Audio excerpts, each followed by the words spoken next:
بسم اللہ الرحمن الرحیم۔ السلام علیکم۔ یہ کاشانہ بصیرت کا آڈیو بک چینل ہے اور آپ جو کتاب سماعت فرما رہے ہیں اس کا نام ہے درس عقائد۔ اس کی تالیف کی ہے حجت الاسلام المسلمین غلام علی سنجیری نے، اور اس کا ترجمہ کیا ہے سید سبطین علی نقوی نے۔ آئیے سنتے ہیں ولایت فقیہ کا درس نمبر 2، 92واں درس، ولایت فقیہ 2، صفحہ نمبر 409۔ حکومت سے مربوط جہاد میں پیغمبر اور ائمہ علیہ السلام کے تمام اختیارات فقیہ جامع شرائط کو دیے گئے ہیں، البتہ اس کا ہرگز یہ مطلب نہیں کہ امام کے مقام کو نیچے لے آیا گیا ہے یا فقیہ کی منزلت کو معصوم کی حد تک پہنچایا گیا ہے۔ اگر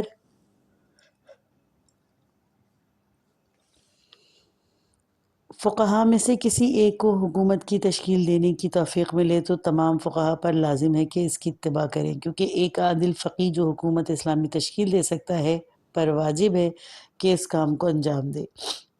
امام خمینی، کتاب البعی، جلد 2، صفحہ نمبر 446۔ اہداف درس: ولی فقیہ کے اختیار کی حدود، نمبر 2 ولی فقیہ کے انتخاب کا طریقہ، نمبر 3 ولایت فقیہ پر وارد کیے جانے والے اعتراضات کی تحقیق۔ ہم نے گزشتہ درس میں یہ ثابت کیا تھا کہ امام کی غیبت کبریٰ کے دوران فقہا امام کے جانشین ہیں اور حکومت کرنے اور اسلامی معاشرے کو چلانے کی ذمہ داری ان کے کاندھوں پر ہے۔ اس درس میں ہم اس سوال کا جواب دیں گے کہ ولی فقیہ کی ذمہ داریاں کیا ہیں، اور کیا ولی فقیہ کے پاس بھی امام معصوم کے سارے اختیارات ہیں۔ 1، ولایت فقیہ متعلقہ کے معنی۔ الف، ولی فقیہ کے اختیارات کی حدود۔ بعض افراد کا یہ ماننا ہے کہ ولایت فقیہ امام معصوم کی طرح عام اور تمام جو جوانب کو شامل نہیں، بلکہ یہ فقط امور حسبیہ ہے، یعنی وہ اجتماعی کام کے جنہیں عادل مومن انجام دے سکتے ہیں تک کہ ولایت کے حامل ہیں۔ وہ اضافہ کرتے ہوئے کہتے ہیں کہ امور حسبیہ میں کسی عادل مومن کے نہ ہونے کی صورت میں ایک فاسق مسلمان بھی انہیں انجام دے سکتا ہے۔ Reference number 1۔ امور حسبیہ وہ کام ہیں کہ جن کا انجام پانا ضروری ہوتا ہے اور شارع مقدس ان کے ترک کرنے سے راضی نہیں، لیکن ان کی انجام دہی کے لیے کوئی خاص شخص مشخص نہیں کیا گیا، مثلا یتیم کے مال کی حفاظت یا مال مجہول مالک کی حفاظت، یا جو شخص غائب ہو گیا ہو یا قاصر ہو یا اس کے مال تک رسیدگی، ایسی میت کی تجسید و تدفین جس کا کوئی ولی نہ ہو، وغیرہ۔ بعض کا کہنا ہے کہ چونکہ امام میں زمانہ کی غیبت کبریٰ میں فقیہ جامع شرائط کے لیے مقام قضاوت ثابت ہے، لہٰذا اس کے لیے لوازم قضاوت بھی ثابت ہیں، یعنی احکام کا اجرا بھی فقیہ کے ذمہ ہے۔ بعض معتقد ہیں کہ زمانہ غیبت میں شرعی حدود الہی بھی فقیہ جامع الشرائط کی جانب سے جاری ہونی چاہیے، کیونکہ اگر فقیہ فقط تقریر، نصیحت، مواعظ اور پر اکتفا کرے گا تو زمانہ غیبت میں تمام حدود الہی جو حرام کاموں کے مرتکبین کے لیے بطور سزا مقرر ہوئی ہیں، جیسے کہ قتل، شراب، زنا وغیرہ کی تعطیل ہو جائے گی، اور کیونکہ امام کی غیبت کے طویل ہونے کے احتمال موجود ہے، لہٰذا کوئی بھی حدود الہی کی تعطیل کے یا غیر اسلامی قوانین کی تبلیغ اور ان پر عمل کرنے کی اجازت نہیں دے سکتا، کیونکہ غیر الہی قوانین کا اجرا اور گناہوں، فساد اور دوسروں کے حقوق پر تجاوز کو نہ روکنے پر کوئی دلیل و حجت موجود نہیں ہے۔ Reference number 2۔ شیخ طوسی ان نظریے کے قائل ہیں۔ مقطع مفید، صفحہ 129، النہائیہ طوسی، صفحہ نمبر 284۔ صاحب جواہر اپنی کتاب میں زمانہ غیبت میں حدود کی تعطیل کا نظریہ اپنانے والے افراد کی نسبت ان افراد سے دیتے ہیں جنہوں نے نہ فقہ کا مزہ چکھا ہے اور نہ امام معصوم کے لحن کو سمجھتے ہیں۔ یہ وہ ہیں جو دین کے رموز سے کسی رمز کو نہ پا سکے اور ائمہ علیہ السلام کی مراد سے بے تعصل گزر گئے۔ ریفرنس نمبر 3، جوہر الکلام، جلد 21، صفحہ نمبر 397۔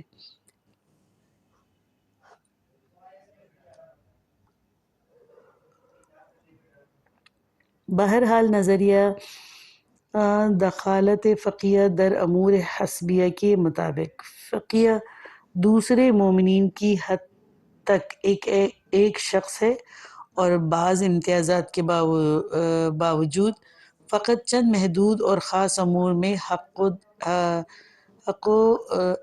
دخالت رکھتا ہے، اور جو افراد فقیہ کے لیے قضاوت اور اس کے لوازم کو لازم جانتے ہیں اور اجرائے حدود اور احکام کی ذمہ داری بھی فقہ پر سمجھتے ہیں، ہرچند کہ انہوں نے ولی فقہ کے اختیارات کا دائرہ وسیع کیا،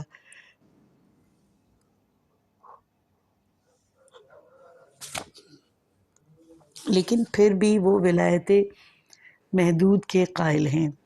ولایت متعلقہ۔ دوسرا نظریہ امام زمانہ اجل اللہ تعالیٰ فرجہ کی غیبت میں ولایت فقیہ متعلقہ ہے، یعنی ولایت فقیہ تمام موارد میں جن میں ائمہ اور معصومین علیہ السلام کے لیے ثابت ہے نافذ العمل ہے، اور وہ تمام حکومتی امور جو ائمہ اطہار علیہ السلام اپنے ذمہ لے سکتے تھے فقہا بھی ان کی ذمہ داری اٹھا سکتے ہیں، مگر وہ موارد جو کسی دلیل خاص کے تحت خارج ہوں، بنابراین وہ موارد جن میں حاکم اور سرپرست امت اسلامیہ دخالت اور تصرف کر سکتا ہے وہ خاص امور سے اختصاص نہیں رکھتے، اور تمام موارد میں دخالت اور معاشرے اور افراد میں تصرف کر سکتا ہے، اور جیسے رسول اللہ صلی اللہ علیہ وآلہ وسلم اور ائمہ علیہ السلام کے لیے ولایت موجود تھی، ویسے ہی فقہ کے لیے بھی موجود ہے، مگر یہ کہ کسی معاملے میں ہم کوئی خاص دلیل رکھتے ہوں کہ یہ معاملہ پیغمبر صلی اللہ علیہ وآلہ وسلم، امام معصوم علیہ السلام سے مخصوص ہے، اور فقیہ ان میں حق دخالت نہیں رکھتا۔ بس فقیہ حاکم اسلامی کے عنوان سے سیاسی، نظامی، ثقافتی، اقتصادی امور اور اسلامی معاشرے میں حق دخالت رکھتا ہے اور حکومت کے لیے لازم احکامات صادر کر سکتا ہے۔ Reference number 1۔ امام خمینی فرماتے ہیں یہ تو ہم کہ رسول صلی اللہ علیہ وسلم کے اختیارات اور امیر المومنین علیہ السلام سے زیادہ تھے، یا امیر المومنین علیہ السلام کے حکومت اختیارات فقیہ سے زیادہ ہیں، باطل اور غلط ہے۔ جو ولایت رسول اللہ صلی اللہ علیہ وسلم اور ائمہ علیہ السلام کے لیے ثابت ہے وہی فقیہ کے لیے بھی ثابت ہے، اور اس کا مطلب اس میں کوئی شک نہیں، ولایت فقیہ، صفحہ 64-172۔ ایک اور جگہ فرماتے ہیں یہ چیز معقول نہیں کہ ہم ولایتوں میں فرق کے قائل ہو جائیں، کیونکہ ولی جو کوئی بھی ہو، خدا کے احکامات کا جاری کرنے والا، حدود الہی کا اقامہ کنندہ اور زکوٰۃ و مالیات کا لینے والا، اور ان میں مسلمین کے تحت تصرف کرنے والا ہوتا ہے۔ مثلاً زنا کی حد میں رسول اللہ صلی اللہ علیہ وسلم 100 تازیانے مارا کرتے تھے، اور امام فقیہ بھی یہی کرے، اور ایسے ہی مالیات لینے میں بھی یکساں عمل کرے۔ کتاب البیع، صفحہ نمبر 468۔ جیسے کہ امام خمینی کی نظر میں ہے کہ اس میں سمجھ آتا ہے کہ اگرچہ ولایت متعلقہ لیکن اطلاق کے لیے فقاہت کی قید رکھی گئی ہے، یعنی عین اطلاق میں ان امور کے ساتھ مقید ہے جو فقاہت، اور ان امور سے جو فقاہت سے مربوط ہیں۔ دوسرے لفظوں میں ولایت بے حد و حصر نہیں اور بہت ہی واضح ہے۔ فقیہ کی ولایت زمین و آسمان کے خدا کی طرح نہیں ہے، اور اگر کوئی اس نظریے کے قائل افراد کا کلام سے ایسا مطالب نکالتا ہے تو اس نے ان پر جھوٹ باندھا۔ کوئی بھی فقیہ ائمہ یا متعلقہ جیسے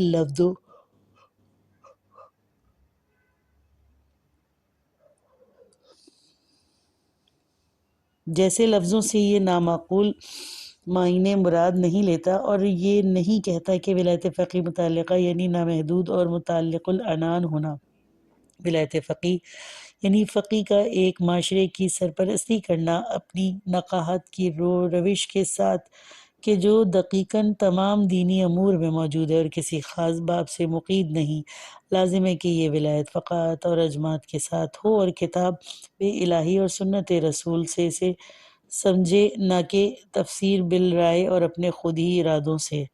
فقاہت کی روش کلی طور پر امریت کے مد مقابل ہے۔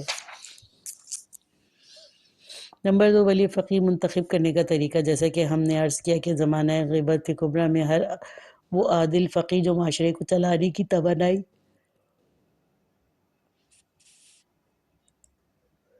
رکھتا ہو، حکومت کرنے کی مشروعیت رکھتا ہو اور لوگوں پر لازم ہے کہ اس کے حکم کی اطاعت کرے۔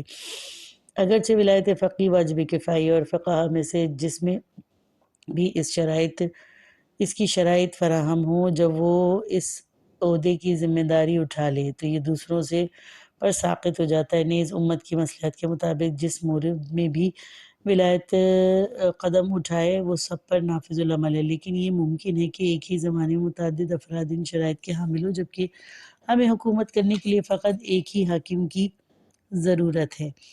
ایسی صورتحال میں مختلف افراد میں سے کس طرح کے حاکم کا انتخاب عمل میں آئے گا؟ قوانین اسلامی اس سوال کے جواب میں کوئی خاص روش متعین نہیں کی گئی اور ولی فقی کے تعین کی روش مسلمانوں کے ذمے لگائی گئی ہے۔ ملک ایران میں ولی فقی کے لیے جو روش اپنائی گئی ہے وہ یہ ہے کہ عوام ہر علاقے سے اپنی آبادی کے لحاظ سے چند فقی اور مسائل فقاہت کے لیے اہل خبرہ افراد کا انتخاب کریں تاکہ وہ اس مجلس جسے مجلس خبرگان رہبری کہتے ہیں میں سے ایک برتر شخص کا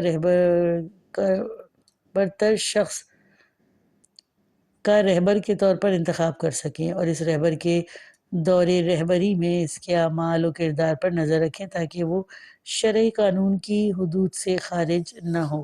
نمبر 3، دوسرے اسلامی ممالک پر ولایت۔ ممکن ہے کہ یہاں سوال اٹھایا جائے کہ جغرافیائی حدود کے اعتبار سے فقی کی ولایت کا دائرہ کہاں تک ہے؟ مثلاً اگر ایران میں ایک فقی نے معاشرے اور حکومت کی باغ ڈور سنبھال لی ہے تو کیا اس کی ولایت ایران تک منحصر ہے یا دوسرے ممالک کے مسلمانوں پر بھی اطاعت لازم ہے؟ اس سوال کا جواب اس سے قبل بیان شدہ مطالب میں دقت کرنے سے روشن ہو جائے گا۔ اس امر پر توجہ کے ساتھ کہ ولایت فقی کی حدود وہی ہیں جو ولایت امام معصوم کی ہیں اور ان بزرگان کی ولایت استعمار کی بنائی ہوئی سرحدوں میں محدود نہیں ہوتی، لہذا فقی کی حاکمیت بھی ایک ملک کے جغرافیائی حدود میں محدود نہیں۔ نیز تمام مسلمانوں کی ذمہ داری ہے کہ وہ فقی کے احکامات کی اطاعت کریں، البتہ عملی طور پر ممکن ہے کہ یہ امر اتفاق پذیر نہ ہو سکے اور ایک فقی کی حکومت اس درجے مقبولیت حاصل نہ کر سکے جتنی کہ لازم ہے۔ اس صورت میں طبیعی ہے کہ اس کی حکومت ہر جگہ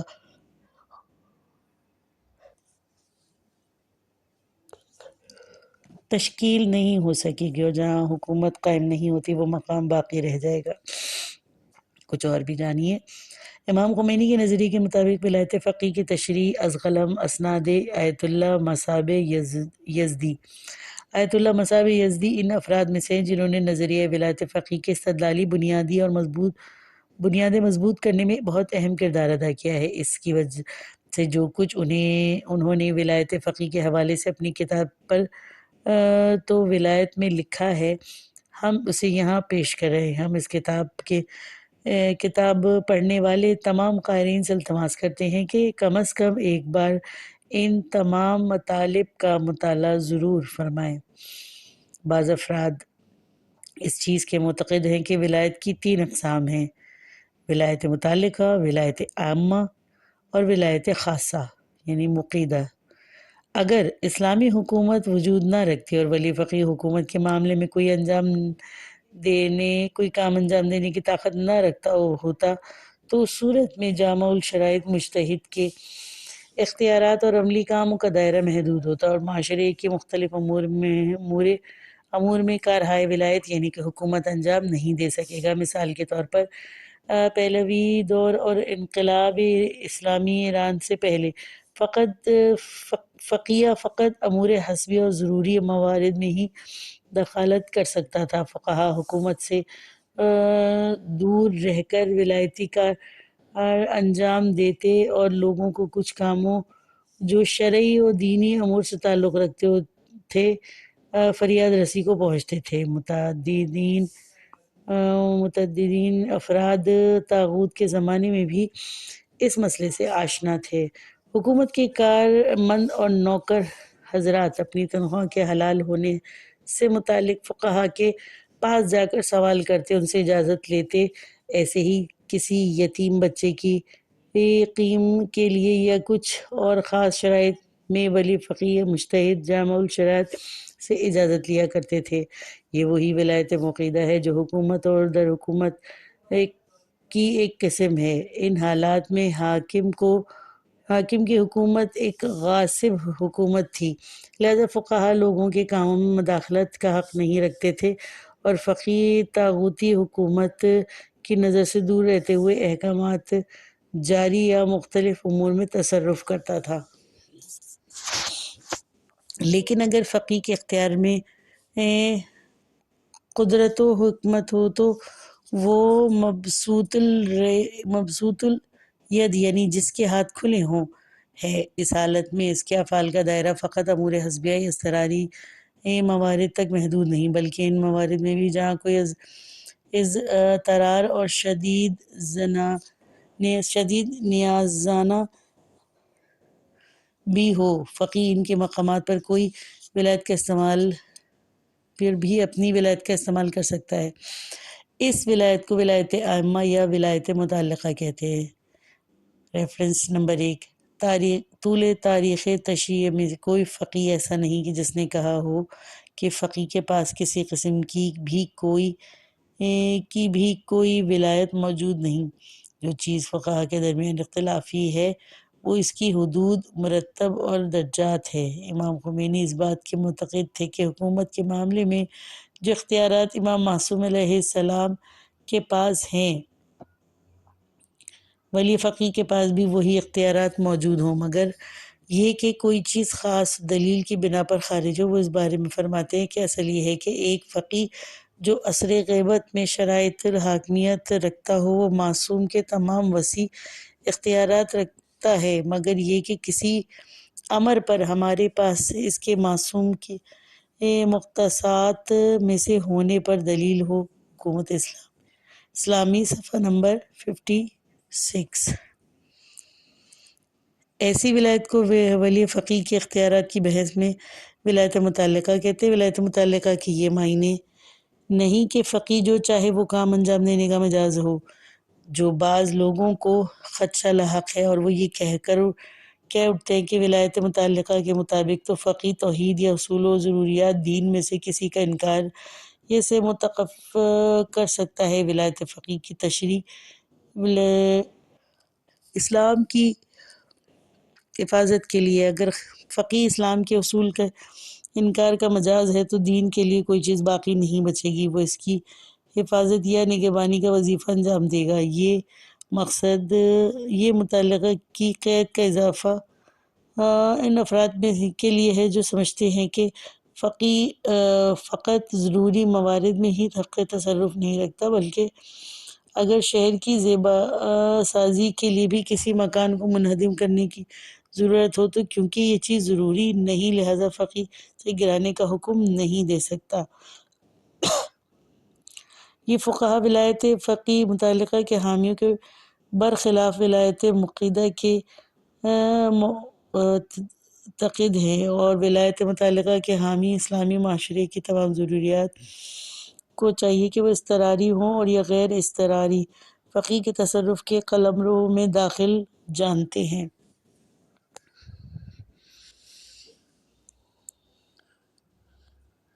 اس مقام پر امام خمینی کی ولایت کے متعلقہ اصطلاح کو استعمال کرنا بعض اذہان میں شبہ پیدا کر گیا ہے یا کچھ افراد کے ذہن میں اس کی غلط تفسیر سما گئی ہے۔ ان لوگوں کی نظر میں ولایت متعلقہ کا نظریہ ایک ایسا نظریہ ہے جو فقط امام خمینی سے مختص ہے، اور ان سے پہلے کسی فقیر نے اس بارے میں کوئی کلام نہیں کیا۔ گزشتہ زمانے سے لے کر آج تک کے فقہا نے جس بارے میں بات کی وہ ولایت عامہ ہے، جو کہ ولایت خاصہ میں مقیدہ کے مقابل ہے۔ وہ کہتے ہیں کہ وہ ولایت عامہ جو دوسرے فقہا کی جانب سے بیان کی گئی ہے وہ معاشرے کے مختلف امور پر سرپرستی رکھتی ہے، جیسے قاضی یا حاکم کا تقرر، احکام اصلاحی کے دائرے میں رہتے ہوئے اس کا دائرہ